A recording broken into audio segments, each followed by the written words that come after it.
All right, welcome back to the KnivesFAST channel, and we've got the CJRB Maileah.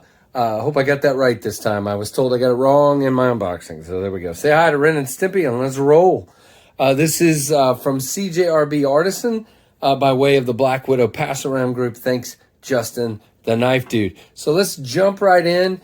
Little knife here today, guys, really little. This is a 5th pocket knife to me, or a backup blade, or whatever you want it to be. It's not a primary knife, in my opinion, because it is very, very small. We'll do some comparisons here in a minute. You see some knives on the table, and we'll take care of that. So, again, on this side, you've got the CJRB logo. Got this really cool shape to this Wharncliffe, guys. This is a sharpening choil, not a finger choil, at least not for me. And then on this side, you have Swags, who's the one that designed it. Used to be of Smoky Mountain Knife Works, but now sort of out on her own. RPM 9 steel, serial number, and the fact that it's made in China, all there. This one, they make it in G10, I think black and blue, I think I saw, and this jade G10. It does have underliners and obviously a liner lock. There is no skeletonization in the liners. Really cool red accents on the thumb studs and around the pivot, but just a really simple design other than that. The pocket clip is a loop over deep carry, great for your little coin pocket on your jeans. Got the all of the screws sit pretty flush, nice and deep carry clip there. Good retention, comes in and out of the pocket well, but again, you know, if you're going to slip it in a small pocket, you may not even need the clip. Flat ground on the blade, really nice looking grind there. Really complicated, nice looking grind. Love the thumb studs in red, just looks so nice. As far as the lockup of the liner, I'd call that maybe 30 or so. Good access to the liner, I should show that. Nice, and by the way, everything is nice and rolled off like you would expect, but you can get in there real easy on that liner, and don't forget to take your finger off of the front flipper there. And I would call it drop shut. You can see when I let it go, it's definitely drop shut. You got to shake it a little bit for the second half to get it past the detent. It is a thumb stud opener, which is my preferred method for this one. It is a front flipper, but again, you just don't get a terrific grip on this guy, so it's like you gotta, there we go. I got it. You can get it. But it's just, to me, it's not my preferred opening method on this one. Love the way this is done. Really nice G10 backspacer as well with the lanyard post. Just really, really well done. Stats on this guy, the blade is only 2.39 inches, so a little over 2 there. Blade thickness is 0.09. Don't know what it is down at the blade, but it is very nice flat grind. Got this stonewash finish, nice and satin looking there, you can see. And man, it takes thumb fingerprints really well. Sorry about that.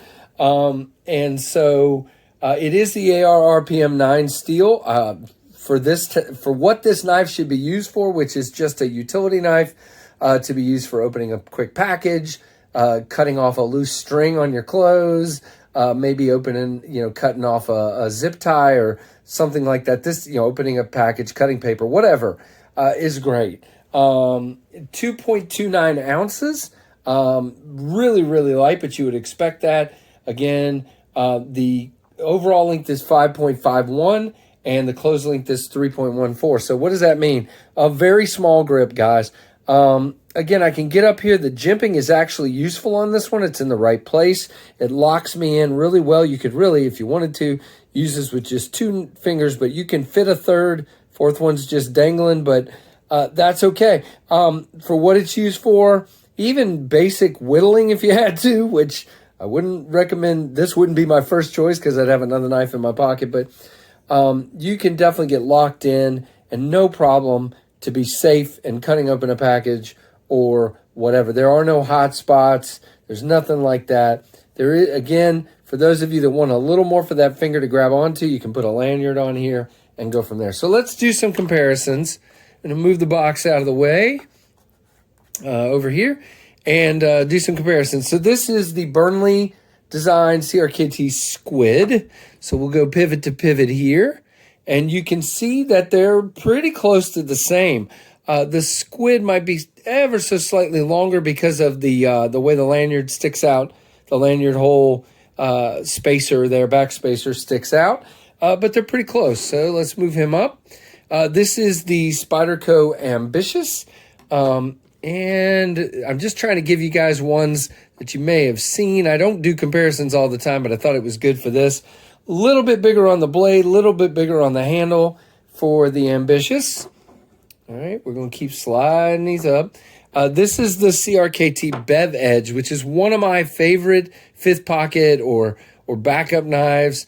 I love that knife. And I don't use the bottle opener that often, but doesn't matter. I mean, it's just a really good, nice utility edge. But anyway, we're not talking about the Bev Edge right now. Bev Edge is a little bit bigger on the blade, a little bit bigger on the handle, and weighs a lot more because it's full steel. And this guy's going to weigh a lot more too. This is the Pilar designed. Oh, by the way, this is a Oaks design, Eric Oaks. And this one is Vox Design Pilar from CRKT. And you can see it's a little bit bigger on the handle. And they're about probably the same on the blade. The difference for me is that you got that finger choil on the Pilar, and you can get your whole hand on that guy. And that's why I kind of prefer that one over this one. But there you go. Some really good comparisons. At least I think so. And you can tell me in the comments what you think, guys. Again, small knife, only 5.51 inches, and a light knife, 2.29. Really small blade, really small handle, and just a great little a great little fifth pocket knife is what I'm trying to say, not fixed. So there you go. Let me know what you think, and just enjoyed carrying this one around. Thanks to Artisan and the Black Widow Pass Around Group.